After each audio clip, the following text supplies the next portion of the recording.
Hello everybody, this is Debrun Gupta, currently put up in Bangalore, and this is an extensive review of the Hero Moto Hunk 2012 edition with Kickstart.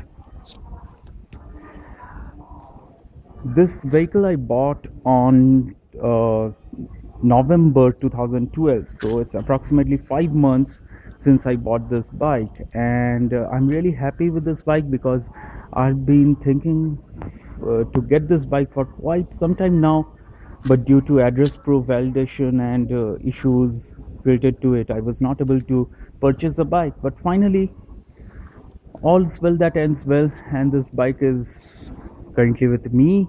I bought this bike again, as I said, 5 months back. So the first superficial feature which we would see on this bike is the kickstart.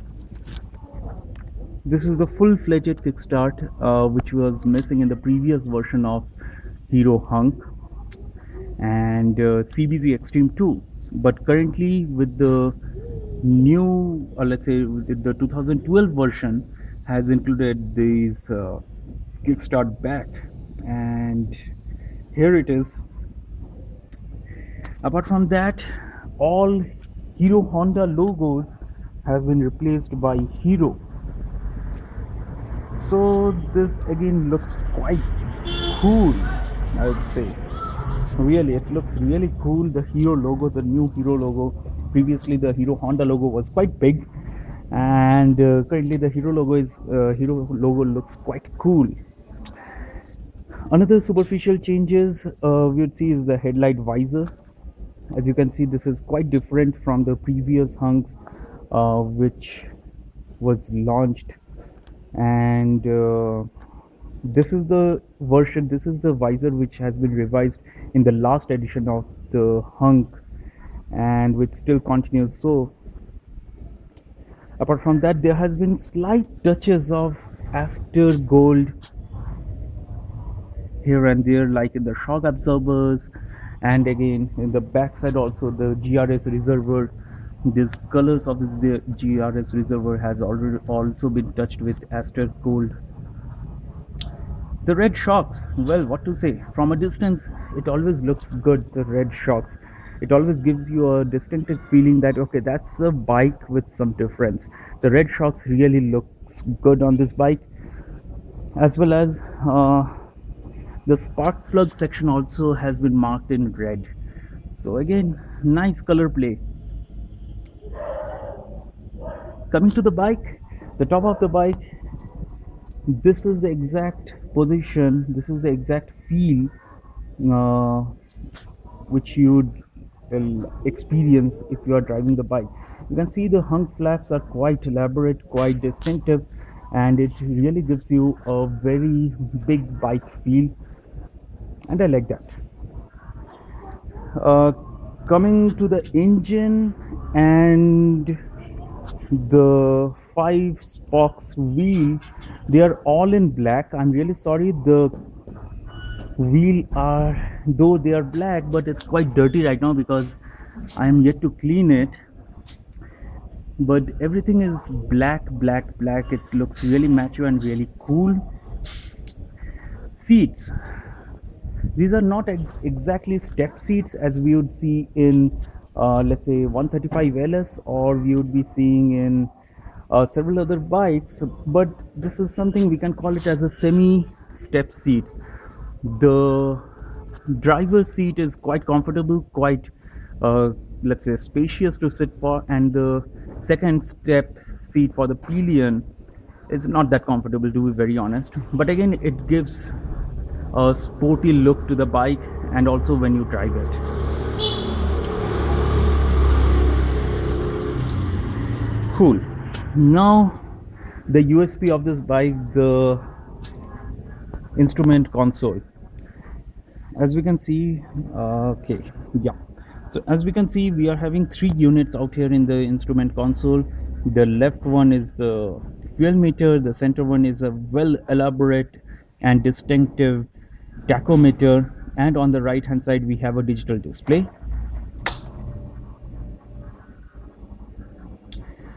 The digital display has, let's say, couple of useful information like the speed you are going, speedometer.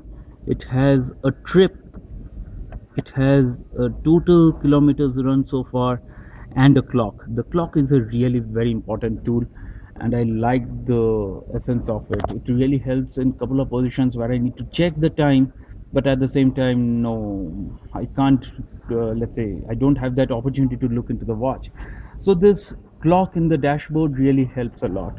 It's a very really effective addition to this unit.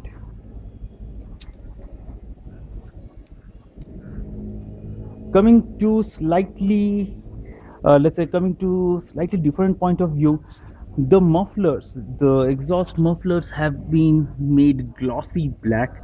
I'm not sure why it has been made to glossy black, which means like it will be very much prone to scratches. If you can see, there has been quite a couple of scratches on the glossy muffler. So I'm really not sure what's the motive behind having a muffler which is glossy. Well, coming to the tail light, we have a tail light here which is all LED based and quite bright, I would say.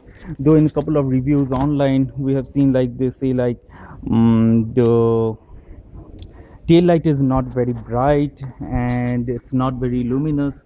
Well, yes, from certain angles it is not very bright, but if you're exactly behind the hunk, then it's quite bright. And by the way, this redness which you are seeing, it's not because I pressed a brake, it's just because the parking lights are on. So you can imagine when the brakes are pressed, then the light would be much more deeper and red. And last but not the least, on the appearance side, we have this GRS shockers. Also, appearance and utility side, we have these GRS shockers, which are really good and do a very decent and, or let's say, above decent job in absorbing the shocks on the roads. So this is again a very good addition, and it makes the unit, the hunk, totally complete with the addition of it. Next would be coming down to the quality side of this vehicle, and let's start with the Metallic Starry black color. Now, when I purchased this bike, there were only two colors. One was sports red, and another one was this one, black metallic.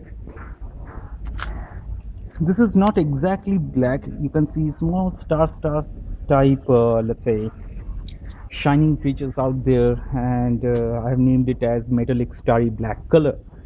So quality wise, the fiber parts like the hunk flaps, the visor, they are quite good, and one feels confident while seeing them, while let's say riding on them. But at the same time, the switches are quite flimsy and, let's say, plasticky type. It doesn't give a good impression to the rider how long they will be staying with the bike. I'm comparing this with Pulsar switches, Honda Unicorn, Honda Activa, Honda Shine. Those vehicles I'm comparing right now with the hunk, and the quality of the plastic, the quality of the switches are not that great. But again, it serves the purpose, and it's really okie dokie type. Though I haven't faced any issues so far, but that's it. Horn. The horn of this bike is something very much similar, or you have heard a lot, let's say, in Splendor. I'd like to blow it for you. You decide. I don't like the horn specifically. It can be some more muscular, like the Pulsars, or it can be, let's say, same horn, but there can be a dual version. So here's the horn.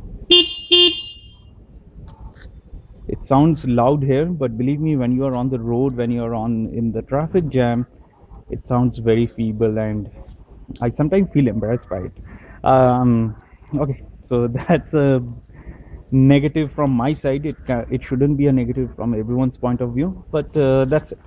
So I'm thinking of changing the horn. Let's see. Coming down to the performance, a very important aspect of this bike, 150cc, huge expectations. We are sharing the same engine with Honda Unicorn. We are sharing the same engine with CBZ Extreme, and the same engine we are having here for Hero Honk 2. The only prime difference is a slightly tuned version. Let's say if we consider Honda Unicorn to be the original version, then CBZ Extreme is slightly tuned towards the racer side, and Hunk is having a mix of both, slightly racer and slightly commuter type, city type performance it's having. 146 kg. The bike is weight at 146 kg, which is quite heavy if you try to move it manually. But once the bike is in action, you don't feel like you or the bike is carrying 146 plus your weight on the road. It's really smooth. And when smoothness we are talking about, I cannot miss out the, let's say, Honda engine. So obviously it needs to be smooth. It is smooth. There are no questions asked on that. Front disc. We come to the front part of the disc. Believe me guys, the front disc is really small. You can see the ratio, and as several reviews on the net says, I'll be saying the same thing. Though it is a disc brake, but while riding this bike you feel like there's no disc in the front, there's a drum brake. So the performance of the disc is really average, and in order to get proper performance from the brakes, you need to press both the brakes at the same time.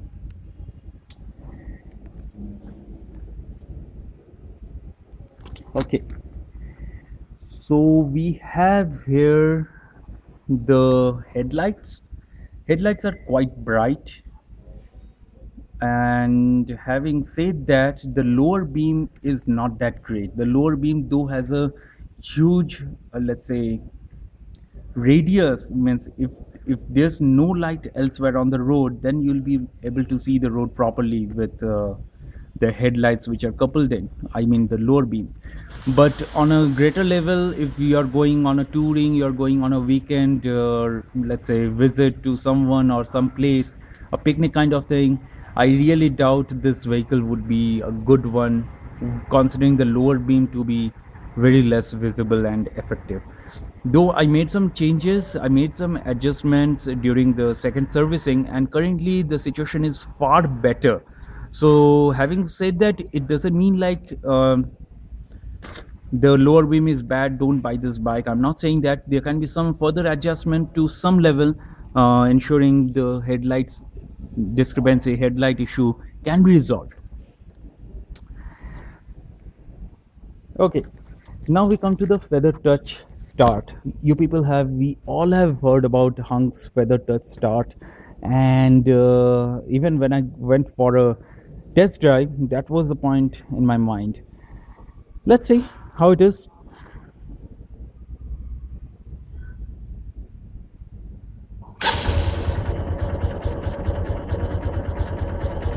That's it, you heard it for yourself. I just pressed maybe a fraction of a second and the engine started roaring.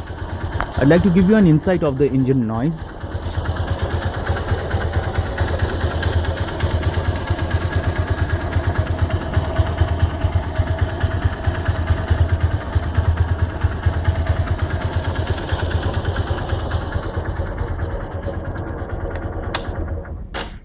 So that's the engine, quite roaring, quite muscular, quite hunk. Okay,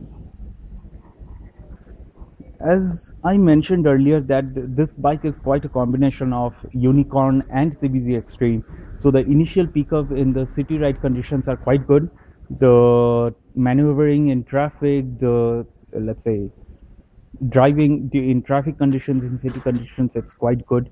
I haven't drove above 55 kilometers per hour so far because let's say, though I recently had my second servicing, but the kilometers total which has been driven so far is quite below the permissible limit when second servicing should be done. It's only 1950. whereas second servicing should have been done as per the manual at 3,500. So I'm still waiting for some time for the engine to open up, and then I'll be checking how fast it goes, how loud it goes, and how quick it goes. But as of now, I haven't gone above 55 kilometers per hour. Gearbox, as we know with Hunk, it's slightly tight, slightly hard, but again, it's okay. I find that not a issue, not a major issue. But if it was a bit smooth, it would have been of really a plus point. But again, having said that, I don't find it as a very big issue to ponder upon. It's not a problem. MRF Zapper tires. Well, to be very honest, my bike drove just 1950 kilometers. So, and God's grace, so far I haven't faced any accidents or any such similar situation. So, road grip wise, MRF Zapper so far has served me well, and I am not having any queries or clarifications or any issues with that. Maybe in future, if I feel like they're good or bad, then I might post anything similar to that for your information. 150cc engine, powerful engine, weight, I guess 146 kg is the body weight of this bike. So we can consider there will be some kind of vibrations, consistent vibrations. Yes, there is some vibrations, and I'm looking forward minimizing them. Though after the second servicing, the vibrations have minimized a lot, and let's see. Last, we have already reached the last section of the review, which is, let's say, there is no kill engine switch, though that space is totally empty. But not sure what made Hero MotoCorp eliminate that useful function. So every time you're stuck in a traffic, you wish to switch off your engine, you need to do it from here. Cool. And like previous versions of Hunk, I heard like there were some issues while putting the bike on the side stand. Well, in this case, there is no issues with that. Those particular glitches have been taken care of, and everything is good right now. Last part, mileage and price. Regarding mileage,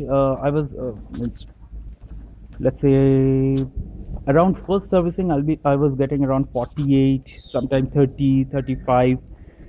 But post second servicing, the last reading which I got from this bike was 54 kilometer per liter, which is quite a appreciable figure from a 150cc.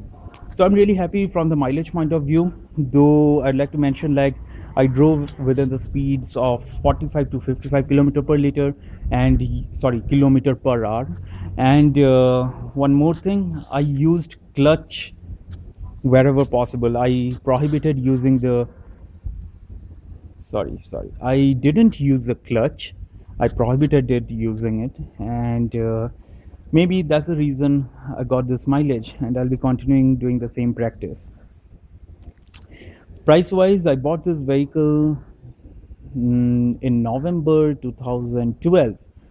I paid 79,783 rupees on road Bangalore.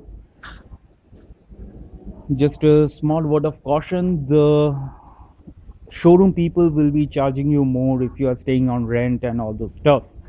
If you feel like anytime the showroom guys are not up to the mark, they are charging more, they are not providing enough proofs for the payments you are making, feel free to reach out to the regional office of Hero MotoCorp. You find the website address, locations in the Hero MotoCorp website, and you can approach them, you can raise a complaint, and rest assured they will be taking care of everything.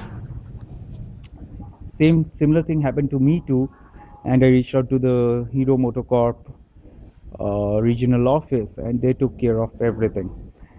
What happened actually, you can relate to the brief review. The link is posted in the description section, that what are the charges, extra charges I was asked to pay and I didn't pay. Thank you to the regional MotoCorp office. So that's it. Thanks for watching this review. Drive safely, drive responsibly, and always wear a helmet. This is Debran Gupta signing off. Wish you a happy, happy, happy journey. Thank you. Bye bye.